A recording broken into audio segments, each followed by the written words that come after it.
नमस्कार, स्वागत है आपका जी बिजनेस में। मैं हूं दीपक डोभाल। सरकार ने पर्सनल डेटा प्रोटेक्शन बिल 2021 को वापस ले लिया है। ध्यान रहे, वापस लिया है, इसे रद्द नहीं किया है। सरकार अब नए सिरे से इस बिल को संसद में लाने की तैयारी कर रही है। दरअसल बिल के प्रस्तावित मसौदे के कुछ हिस्सों को लेकर सिविल सोसाइटीज और विपक्ष ने बड़ा विरोध जताया था। इसके बाद इस मामले को जेसीबी को यानी कि पार्लियामेंट की एक संयुक्त समिति को भेज दिया गया था। पार्लियामेंट्री पैनल ने बिल में 81 संशोधन 12 सिफारिशों के साथ अपनी रिपोर्ट जो है वो सरकार को सौंप दी।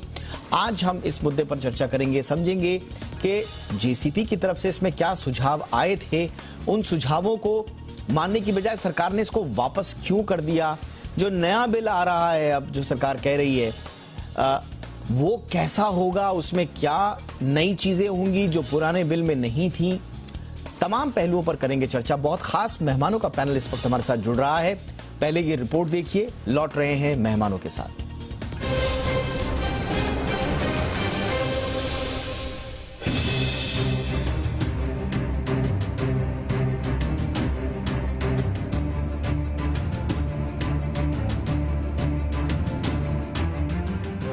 आज के दौर में सरकार हो या निजी संस्थान, डाटा सभी के लिए किसी बड़े खजाने से कम नहीं है।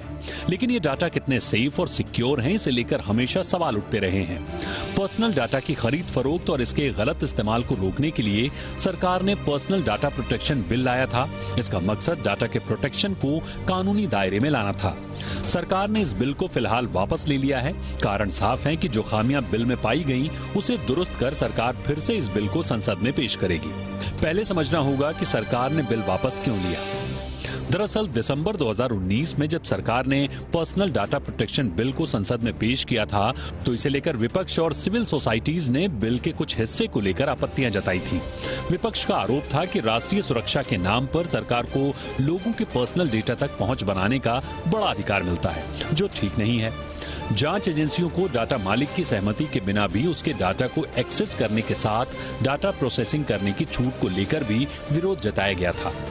साथ ही सरकारी एजेंसियों को प्रस्तावित कानून के प्रावधानों के दायरे से छूट देने पर विपक्ष का कहना था कि इससे सरकारी एजेंसियों को बेहिसाब ताकत मिल जाएगी, जिसका दुरुपयोग हो सकता है। वहीं निजी कंपनियों की ओर से उनके डेटा की तमाम जानकारियों को सरकार के साथ साझा करने पर भी आपत्तियां दर्ज की गई थी। पर्सनल डाटा प्रोटेक्शन बिल को लेकर जेसीपी को कुल 93 सुझाव मिले थे, जिसके आधार पर पार्लियामेंट्री पैनल ने बिल में 81 संशोधन और 12 सिफारिशों के साथ अपनी रिपोर्ट सरकार को सौंप दी। फिलहाल बिल की खामियों को दूर करने के लिए सरकार ने इसे वापस लेने का फैसला लिया है। जानना जरूरी है कि जेसीपी ने अपने सिफारिशों में क्या कहा।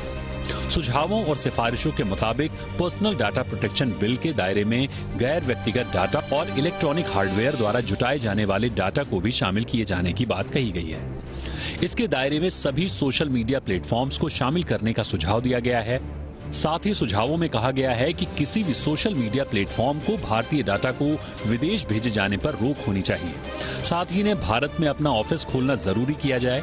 डाटा लीक होने पर दोषी कंपनियों पर 15 करोड़ तक का जुर्माना या फिर कंपनी से जुर्माने के तौर पर टर्नओवर का 4% रकम वसूलने का प्रावधान होना चाहिए। डाटा उल्लंघन के छोटे मामलों में जुर्माने की राशि 5 करोड़ या ग्लोबल टर्नओवर का 2% तय किया जाए। इसके अलावा डेटा लीक को लेकर कंपनी को 72 घंटों के भीतर जवाब देने के लिए बाध्यकारी बनाने का सुझाव दिया गया है। कंपनियों के लिए हर ग्राहक के अकाउंट को अनिवार्य तौर पर वेरीफाई करने की बात कही गई है। अपने सुझाव में जेसीपी ने यह भी कहा है कि डाटा संबंधी किसी विवाद की सुनवाई के लिए एक अपीलेट ट्रिब्यूनल बनाने के साथ इसे लेकर एक अथॉरिटी बनाई जाए। फिलहाल सरकार जेसीपी की सिफारिशों पर गौर करेगी और नए सिरे से पर्सनल डाटा प्रोटेक्शन बिल को लाएगी, ताकि डाटाबेस्ड लाइफ के दौर में लोगों की निजता को कानूनी दायरे में रखते हुए इसे सेफ एंड सिक्योर किया जा सके। ब्यूरो रिपोर्ट, जी मीडिया।